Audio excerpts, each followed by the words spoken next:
Анатомия сериала, водка, расстройство психики и Эми Адамс в сериале «Острые предметы». 8 июля на канале БОСС стартовал новый проект «Острые предметы. Sharp Objects», экранизация одноименного романа Гиллиан Флинн с Эми Адамс в главной роли.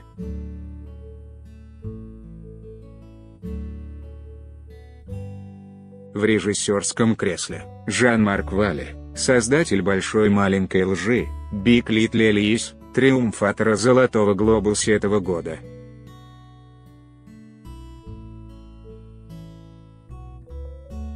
Восьмисерийный детектив продлится до конца августа и будет держать в напряжении всех ценителей старого доброго саспенса.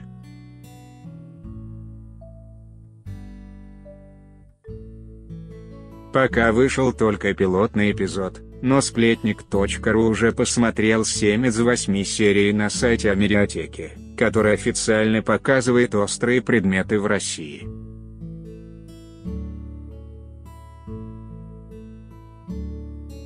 О чем в центре сюжета? История Камиллы Прикер, которая работает репортером в не очень успешной газете.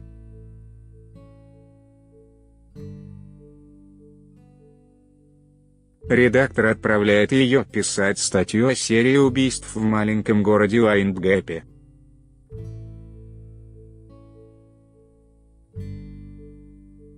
По счастливому, или не очень, совпадению девушка выросла здесь, и начальник надеется, что это поможет ей в работе.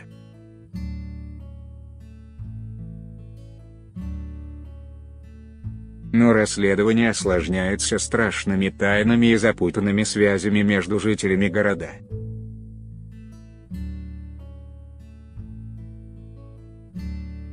Удачно построенный монтаж постоянно перемещает зрителя между двумя таймлайнами, детством и настоящей жизнью главной героини.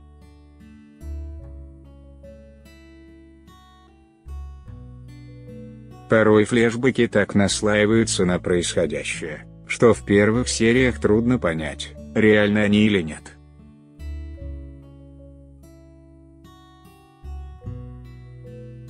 Психологическая нестабильность распространяется на все, что окружает Камиллу. Сюжет загадочное убийство девочек-подростков держит в страхе весь город.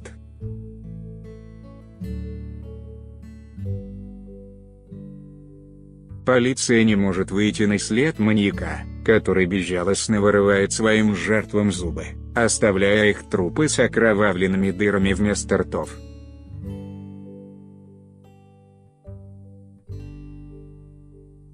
Камилла решает самостоятельно выяснить, с кем могли быть связаны погибшие.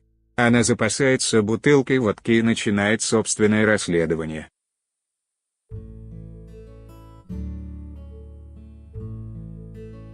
Фрейд считал, что все перверсии и страхи идут из детства, и, судя по острым предметам, был прав.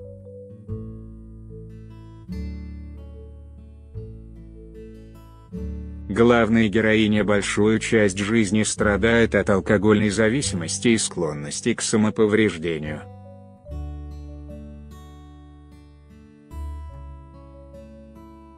Вдобавок у женщины болезненные отношения не только со своим телом, но и с собственной матерью.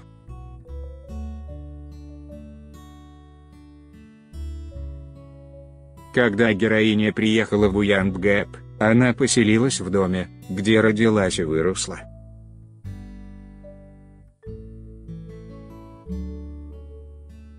Адора, Патриша Клэрксон, всегда терроризировала дочь своей заботой. Ее проявления материнского инстинкта были похожи на пытки для молодой Камиллы.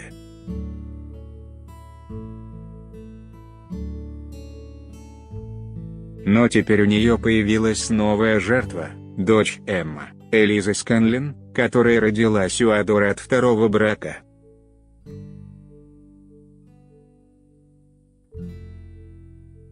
Правда, и сама девочка не так проста.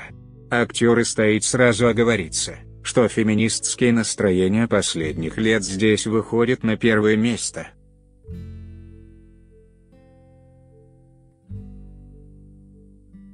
Следуя этой тенденции, Мужчины в сериале кажутся второстепенными по сравнению с женскими персонажами.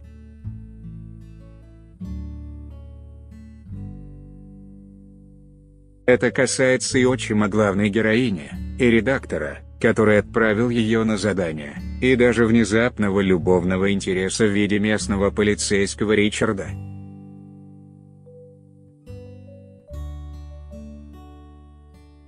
Главная удача «Острых предметов» – Эми Адамс, которая не только исполнила роль Камиллы Прикер, но и стала продюсером проекта.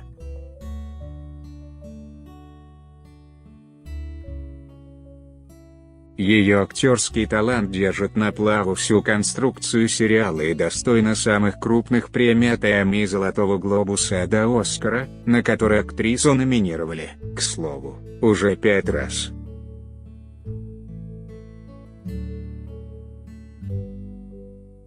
В образе Камиллы Прикер Адамс продолжает развивать тему независимой главной героини и все дальше уходит от типа барышня в беде.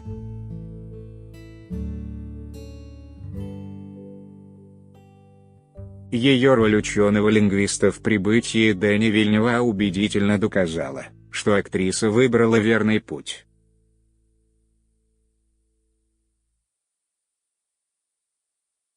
И даже в «Лиге справедливости» возлюбленная Супермена Лоис Лейн в ее исполнении выглядит гораздо увереннее многих спутниц комикс-героев.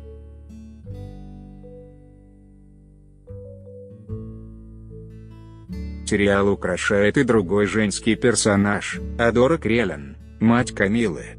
Эта роль досталась блистательной Патрише Кларксон и достойна не меньшего уважения.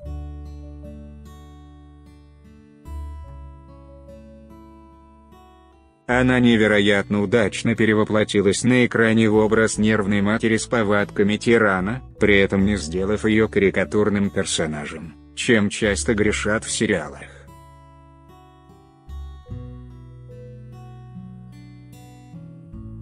К слову, впервые со времен Дагвилля она сыграла отрицательную героиню. И, конечно, говоря об актрисах, нельзя забывать про 16-летнюю Софию Лиллис, сыгравшую молодую Камиллу.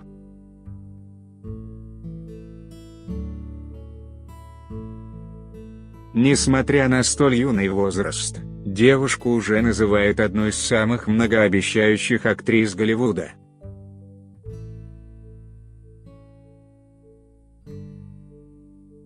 В прошлом году она дебютировала в полнометражном кино с ролью Беверли Марш в ремейке «Оно», продолжение выйдет в 2019 году.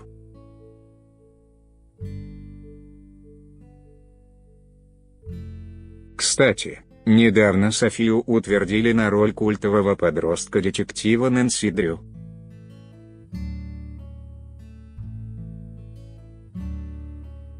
Создатель и я была заинтригована персонажем, но сомневалась в том, чтобы вернуться в телевизор.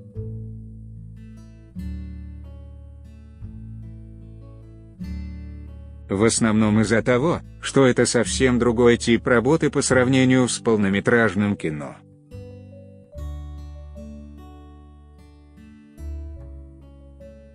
Здесь все быстрее и даже яростнее. Но, когда я познакомилась с Гиллиан, Марти, Джессикой и всей творческой командой, то подумала, это потрясающе.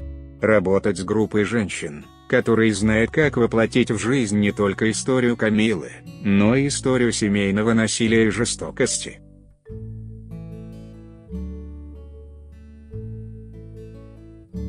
Было безумно интересно, как они изучали ее. Когда они пригласили меня стать продюсером проекта, я сразу предложила Жана Марка в режиссерском кресле.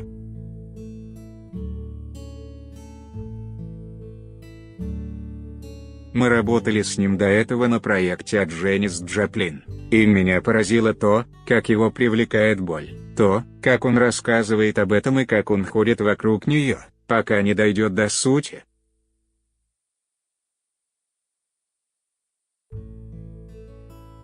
Мы общались и с другими режиссерами, но все время возвращались к кандидатуре Жана Марка, рассказала о подготовке проекта Эми Адамс.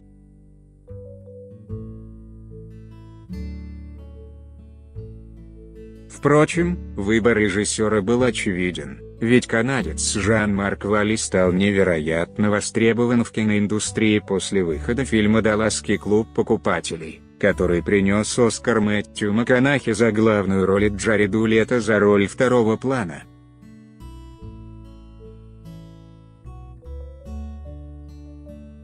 Интересно, что история «Острых предметов» отчасти автобиографична. Гиллиан Флинн получила степень магистра по журналистике и долгое время мечтала стать криминальным репортером.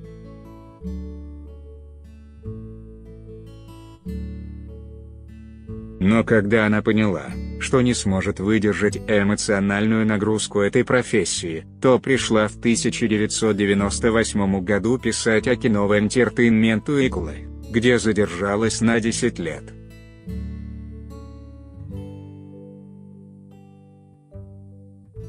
Она всегда любила фильмы ужасов и литературу. По долгу службы ей приходилось писать о кино и сериалах. Флинн фактически застала зарождение современной поп-культуры.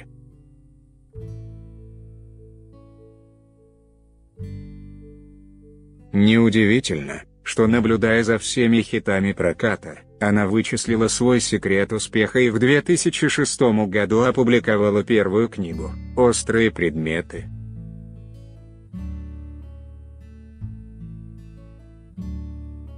Роман мгновенно стал бестселлером в США, и так началась ее карьера писательницы. Влияние последние несколько лет американское телевидение все чаще стало заниматься исследованием психических расстройств и других ментальных проблем.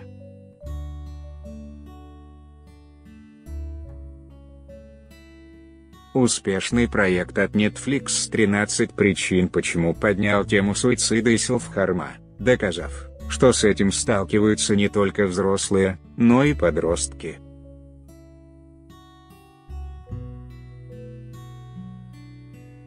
Сценаристы пытаются изменить отношение общества к сложившейся ситуации. Они выводят на первый план героев с разными синдромами и фобиями, чтобы подчеркнуть актуальность проблемы.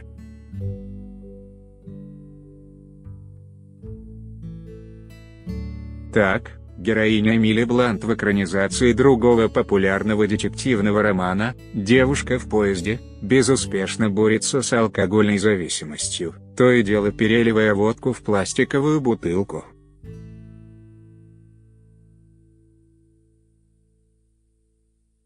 А героиня триллера «Побочные эффекты» Стивена Содерберга в исполнении Руни Мары переживает последствия приема антидепрессантов, которые ей выписал психиатр.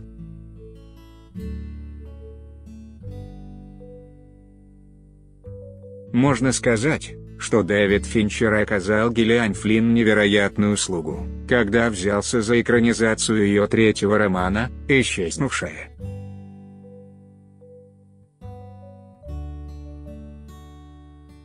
Он привнес в фильм свой фирменный мрачный стиль. Нельзя забывать и о том, что в 1999 году именно Финчер заново открыл бойцовский клуб ЧК Паланика, взяв на главные роли Брэда Питта и Эдварда Нортона.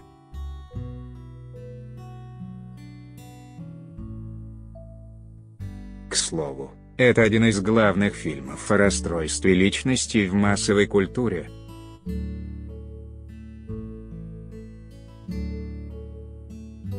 Патриша Кларксон и отзывы. Кинокритик Егор Москвитин. Внимательный зритель заметит, что в одном кадре на дверце машины героини нацарапано слово «сачрет» — «священный».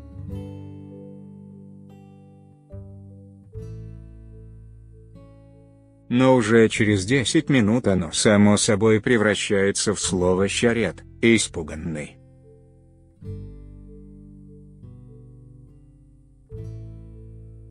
Все остальные галлюцинации в фильме – видение героини, но это предназначается и зрителю, а не ей.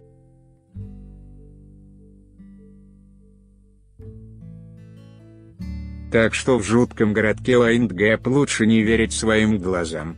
Это совет, которого нам отчаянно не хватало 4 года назад в настоящем детективе.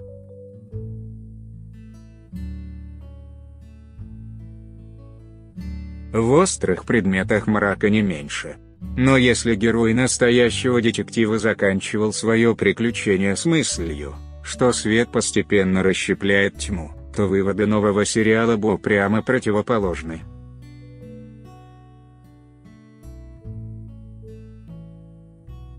Кинокритик Татьяна Лишичева: женщины в романах Флинн выглядят ведьмами, и за это она уже получила свою порцию обвинений в мизогинии, но сама причисляет себя к феминисткам.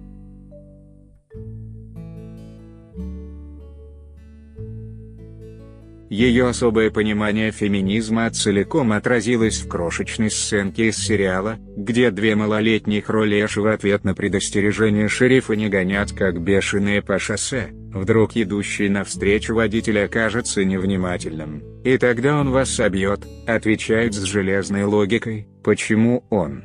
Не будьте сексистом. Женская натура уж никак не менее сложна и глубока, чем мужская.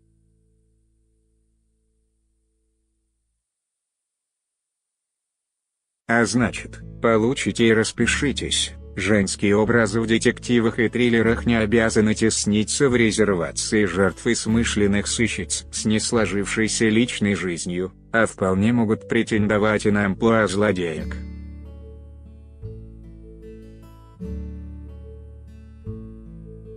Фотокадры из сериала «Острые предметы».